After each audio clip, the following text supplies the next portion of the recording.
चलिए अब आपको बताते हैं कि जेपीसी होता क्या है, किस परिस्थिति में जेपीसी का गठन किया जाता है, जेपीसी में अधिकतम कितने सदस्य हो सकते हैं, जेपीसी के पास कितनी शक्तियां होती है, जेपीसी के काम करने का तरीका क्या होता है और अब तक देश में कितनी बार और किन किन मुद्दों पर जेपीसी का गठन किया जा चुका है, और सबसे अहम यह कि अब तक जितनी बार भी जेपीसी का गठन हुआ है, अधिकांश बार ऐसा क्या हुआ जब सत्ताधारी पार्टी को आम चुनाव में हार का मुंह देखना पड़ा है।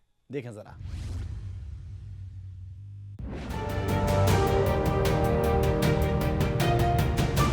देखिए, वन नेशन वन इलेक्शन का जो बिल है वो देश में तानाशाही को लाएगा, डिक्टेटरशिप को लाएगा।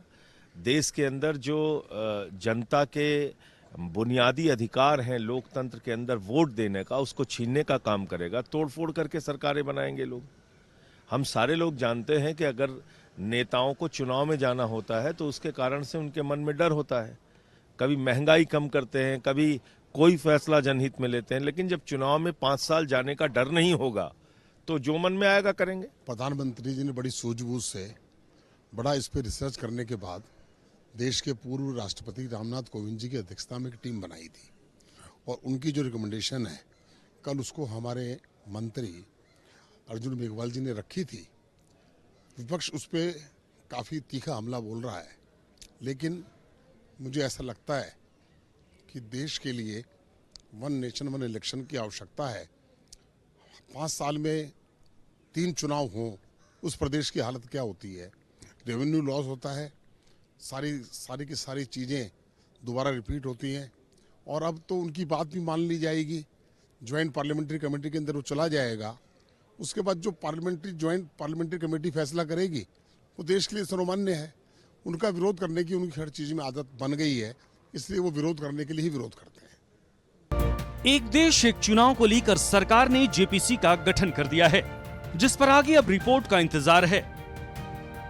बता दें कि जेपीसी का मतलब ज्वाइंट पार्लियामेंट कमेटी होता है।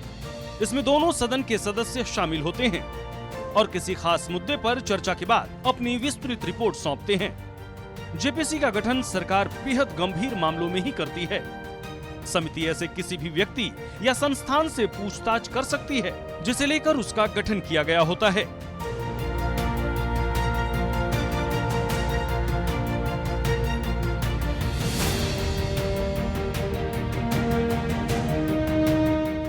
जेपीसी में अधिकतम 30 से 31 सदस्यों की नियुक्ति होती है, लेकिन समिति का चेयरमैन बहुमत वाली पार्टी के सदस्य बनते हैं। इतना ही नहीं, इस समिति में सत्ताधारी पार्टी के सदस्यों की संख्या भी अधिक होती है।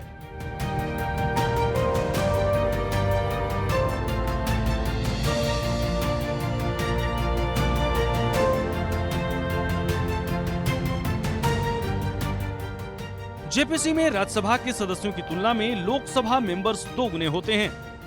मसलन यदि किसी जेपीसी में राज्यसभा के 5 सदस्य हैं तो उसमें लोकसभा के सदस्यों की संख्या 10 होगी। जेपीसी के पास किसी भी मामले में रिपोर्ट तैयार करने के लिए अधिकतम समय सीमा 3 महीने की होती है। इसके बाद रिपोर्ट संसद के समक्ष पेश करनी होती है।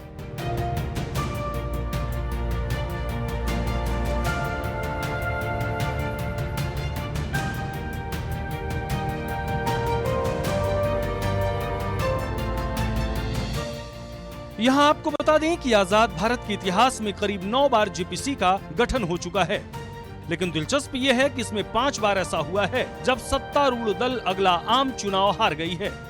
सबसे पहले 1987 में राजीव गांधी सरकार ने बोफोर्स तोप खरीदने के मामले में जेपीसी का गठन किया था। इसके बाद 1989 में कांग्रेस आम चुनाव हार गई। इसके बाद 1992 में पीवी नरसिम्हा राव सरकार ने सुरक्षा एवं बैंकिंग लेन देन में अनियमितता को लेकर जेपीसी का गठन किया। तब 1996 में हुआ आम चुनाव में कांग्रेस हार गई थी। साल 2003 में सॉफ्ट ड्रिंक जूस में पेस्टिसाइड को लेकर जेपीसी का गठन हुआ था, जिसके बाद अटल सरकार को हार मिली थी।